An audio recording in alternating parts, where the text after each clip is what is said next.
Welcome back to the show. आप देख रहे हैं प्रोग्राम आपकी बात। मौजूद गुफ्तगू है return of the governor Sindh doctor Ishrat रिबात। पाकिस्तान पीपल्स पार्टी के नुमाइंदे, ANP के नुमाइंदे और सुन्नी इत्तेहाद कौंसिल के नुमाइंदे मौजूद हैं, अवाम मौजूद है। बात शुरू करते हैं अवाम से, अवाम की राय लेते हैं और उसके बाद दोबारा लौट कर आएंगे इन लीडरान की जानिब जो इस वक्त यहाँ प्रोग्राम में मौजूद हैं। जनाब, आप क्या बताना चाहते हैं? गवर्नर साहब लौट कर आ गए, कुछ कहना चाहते हैं आप? गवर्नर साहब आ गए कि अच्छा होगा, मुल्क के खातिर सुबह सिंध के लिए मामला हल हो जाएंगे, हालात बेहतरी की तरफ जाएंगे। कुछ और इससे पहले जो 100 से ज़ायद जाने चली गई हैं, बहुत नुकसान हो चुका मुल्क सिंध का, सुबह सिंध का। जी, आप कुछ कहना चाहते हैं? मैं तो ये मुत्तहदा है, दूसरा पार्टी है हमारा सिंध की गुजराला, अच्छी बात है।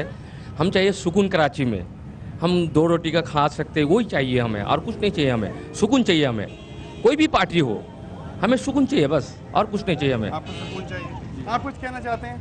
आप कोई बात करना चाहते हैं? बहुत अच्छी बात है जो बैग वापस आ गए हैं, बहुत अच्छी बात है। अच्छी बात है। जी हाँ, आप कुछ कहना चाहते हैं? यहाँ ये बहुत अच्छी बात है, वो वापस आ गए हैं। और ये कि अमन और सुकून होना चाहिए, मेन चीज़ है शहर में।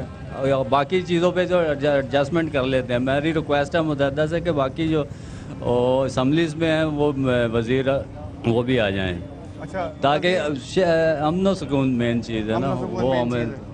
आप में से कोई साहब कोई बात कहना चाहते हैं? इस वक्त आपको पूरी दुनिया देख रही है टीवी के ऊपर। नो डाउट गवर्नर साहब बहुत अच्छे पर्सनालिटी के मालिक हैं, बहुत अच्छे लीडर हैं, तो सही है आ गए।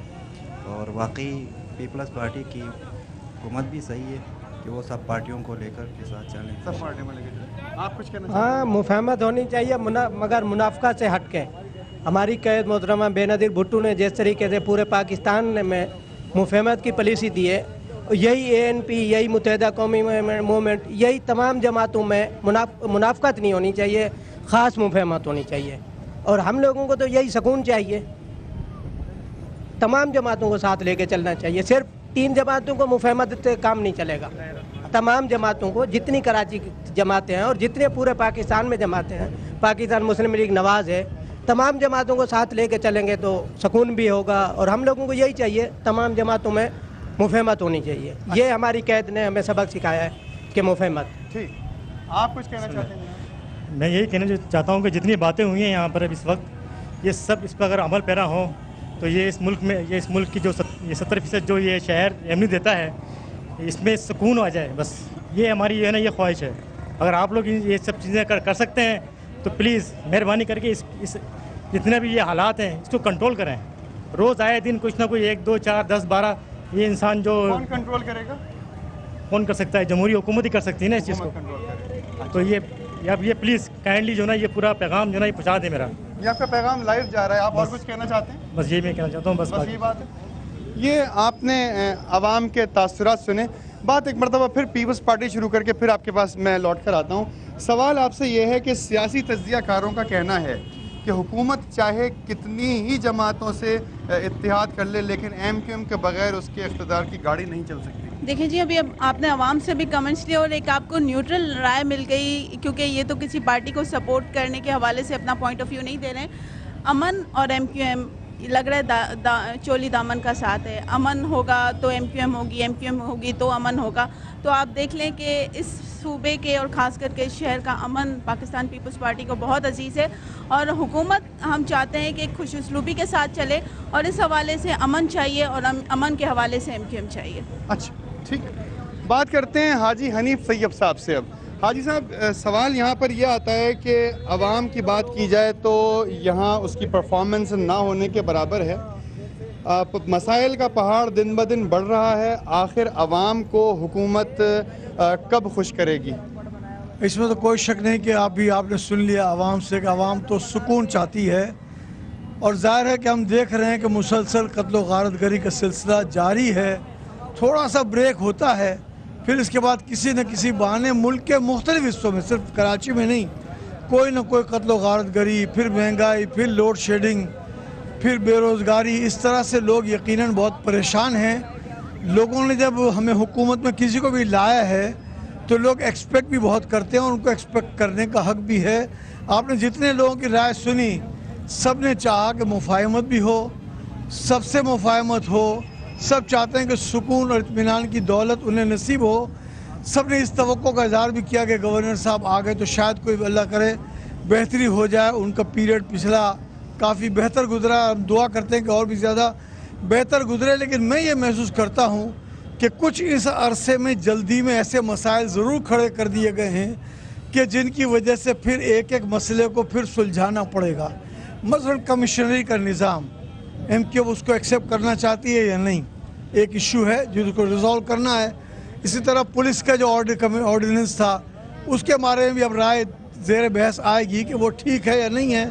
मैं समझता हूँ कि इस तरह बैठ के मसाइल को हल करना चाहिए और सबको मिलकर इस शहर को बिलखुसूस इसलिए मैं कह रहा हूँ कि अगर यहाँ अमन है तो इसके अमन के असरात जो हैं वो खैबर पख्तूनख्वा में भी होंगे, पंजाब में भी जाएंगे, सिंध के हर हिस्से में जाएंगे। ANP से सवाल करना चाहूँगा कि अवामी नेशनल पार्टी ने भी इस फैसले का खैर मकदम किया है। क्या तीनों जमातें मिलकर फिर से सूबे में अमन की फ़िज़ा बरकरार नहीं रख सकती? बिल्कुल रख सकती हैं। अगर हम तीनों जमात का इस शहर के, इस मुल्क के तमाम पॉलिटिकल लोग ये फैसला कर लें और नीयत साफ हो, और हम क्योंकि कोलिशन पार्टनर है तीनों, और इंशाल्लाह मतलब है जिस तरह कहा गया कुछ दिनों के बाद आज गवर्नर साहब आ गए, हमें उम्मीद है कि पूरी मतलब MQM दोबारा हुकूमत में आएगी, मरकज़ में भी सूबे में भी। तो हम तीनों अगर हमारी नीयत साफ हो तो कोई मुश्किल नहीं है कि शहर में अमन ना आए। यहाँ पर जिस तरह पहले ये शहर रोशनियों का शहर हुआ करता था, आज भी इंशाल्लाह, और ये हम ही करेंगे, ये सियासी पार्टियाँ सियासी लोग ही करेंगे। ये इस्टेब्लिशमेंट या वक्ती तौर पर अगर हम किसी से ये काम लेना चाहे भी तो वो उस मसले का हल नहीं, ये वाहिद हम सिर्फ ये सियासी मसला है और इंशाल्लाह ये सियासी मसला सियासत से ही हल होगा।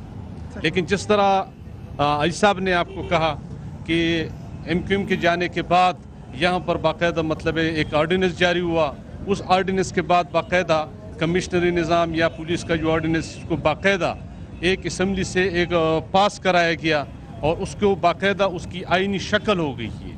और चूँकि अवामी नेशनल पार्टी का भी यही मौक़िफ़ है कि कमिश्नरी का जो पुराना जो निज़ाम पहले था, इस जो मौजूदा जो परवेज़ मुशर्रफ ने जो नाफिज किया इस निज़ाम से जो पहले सिस्टम था, हम उसका खैर मकदम करते हैं। और ये सिर्फ सिंध में रह गया था, बाकी तीनों सूबों में ये निज़ाम पहले नाफिज हो चुका है और शायद इसमें अपने ख़त्म को पहुँचा। हुमैरा अलवानी साहिबा पाकिस्तान पीपल्स पार्टी से, हाजी हनीफ तैयब साहब MPA साबिक़ MPA सुन्नी इत्तेहाद काउंसिल से, और यूनुस बुनरी साहब सूबाई वहदेदार ANP, आप सब लोगों ने शिरकत की प्रोग्राम में। आपने इन पार्टीज़ की राय सुनी, सवालात के जवाब सुने। अगर आप चाहते हैं कि आपकी बात की जाए तो akb@samad.tv पे ईमेल भेजिए, हम ज़रूर आपकी बात करेंगे। अपना बहुत ख्याल रखिएगा। मज़ार क़ायद से मुझे और मेरी टीम को, मेरे प्रोड्यूसर्स को इजाज़त दीजिए। अल्लाह हाफ़िज़।